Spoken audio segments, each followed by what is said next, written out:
I discovered jazz through listening to hip hop, listening to The Far Side, Tribe Called Quest, The Beatnuts, Us Three, Snoop Dogg. There were these little samples in this music. A lot of my friends were listening to this music, and so it was something I was very comfortable with. But I was interested in what was kind of going on behind this music. And I kind of started to, hear names like Herbie Hancock and Miles Davis and Ahmad Jamal, and I started checking out the original source material of the records. A lot of the kind of 70s era stuff, people like the vibraphonist Roy Ayers. I just started getting these records and getting them, the original records, from charity shops, and I became excited about the musicianship and the fact that they were playing the instruments for real and they could do anything they wanted, and so I kind of came in through the back door.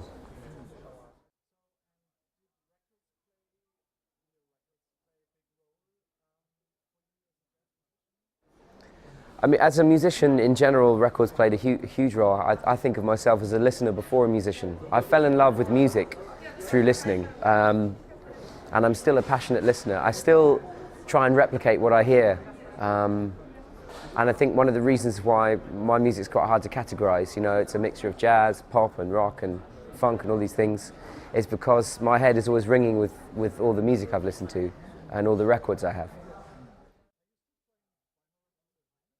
I play vinyl records at home all the time. I have a record player in my kitchen that my 2-year-old knows how to use.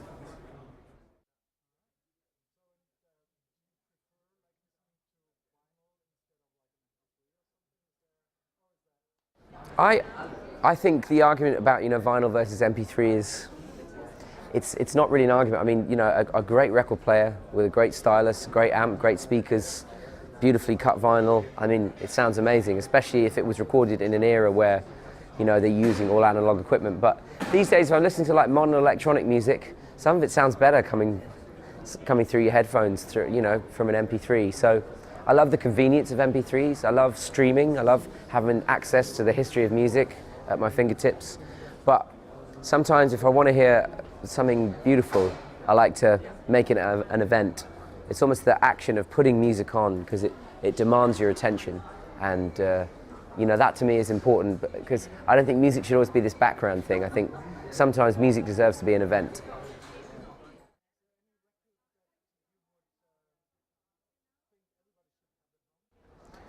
Sure, tons. I'm going to recommend you one that probably a lot of people don't have, but should have. It's by, the name of the artist is Quasimodo. It's put together by a producer called Madlib, who's one of my favorite producers, and it's an album called The Unseen. And if you thought hip hop was dumb, then you can hear an album that is the cleverest, funniest, full of jazz, full of Turkish psych rock, full of the history of music all on one record. It's a beautiful piece.